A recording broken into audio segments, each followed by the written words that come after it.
Hey class, so for your in, you started off by getting an envelope with the elements of art in them. And so I wanted to go over those definitions with you to see if you got them right, if you matched them up correctly. And so we're going to do that next. Oh, sorry about that. Now, we're going to start with shape. And I'm going to cover up all the rest of these here so that you just see shape. So shape is two-dimensional width and height, and it could either be a geometrical form or a free form. So when you think about a geometrical form, that's like the shapes that you learned in kindergarten. So a square, a circle, and a triangle. Whereas a free form shape might just be you drawing some items into the shape of a car. It's not really it's not really three-dimensional where I have shadows and I can really see definition on it, but it's just a two-dimensional flat shape. The next one on the list is form. Now that's when you transform a shape into a three-dimensional object. So you do that by shading them, and so here I have the example where I've drawn a cube, a cylinder, and a pyramid out of my original three shapes here. Okay, so adding a little bit of shading on them will turn them into a three-dimensional object. That's form. The next one is space, which is an illusion of depth on a flat surface. Positive space is made up of shapes, whereas negative space is empty area around shapes. And I have an example of that over here on this next slide that I'm going to show you. So let's take a look at this side here.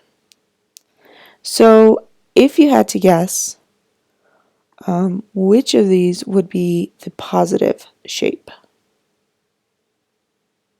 Hopefully you guessed the yellow vase. This is the positive area right here, which means around the vase is negative. Okay, so we've got positive space because this is what makes up the object. We've got negative space because this is around the object. However, I'm going to show you another image here. It's a little bit tricky, but in this case, this one here is the negative space, and this is the positive space. Now you might be saying, Miss Feehil, it looks the same. But let's see if anyone noticed. This could actually look like a man's face. Maybe I'll do a sad face on this side. Be like the theater faces. Okay. So this guy's happy, that guy's sad. But you can see now that this is actually the shape. This is the shape. And so, whereas on the yellow example, the vase itself was the shape. And so this is kind of a cool little flip of the same picture, just looking at it a little bit differently. The next one is line. So a line is a mark that has greater length than width. The edges of the shape direct the viewer's eyes around the work of art. It creates value, and it creates texture. So I've drawn with just lines over here a little tree, and I've represented each one of these objects. Texture, value in the shade here. My eyes are directed around the tree, and it still is a mark that has a greater length than width. Okay. Next is going to be texture, which is just the surface quality of an object. That one's pretty easy.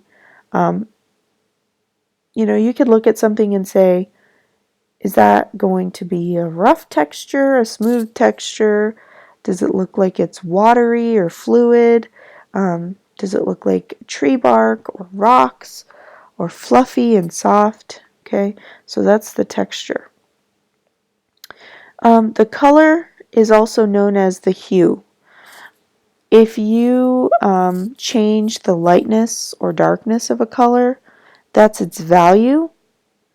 If you change the brightness of or dullness of it, we see, a variety of colors. It's also important to know that primary colors are made from red, yellow, and blue, whereas secondary colors are a combination of those first three, which turn into green, purple, and orange. And then finally, value.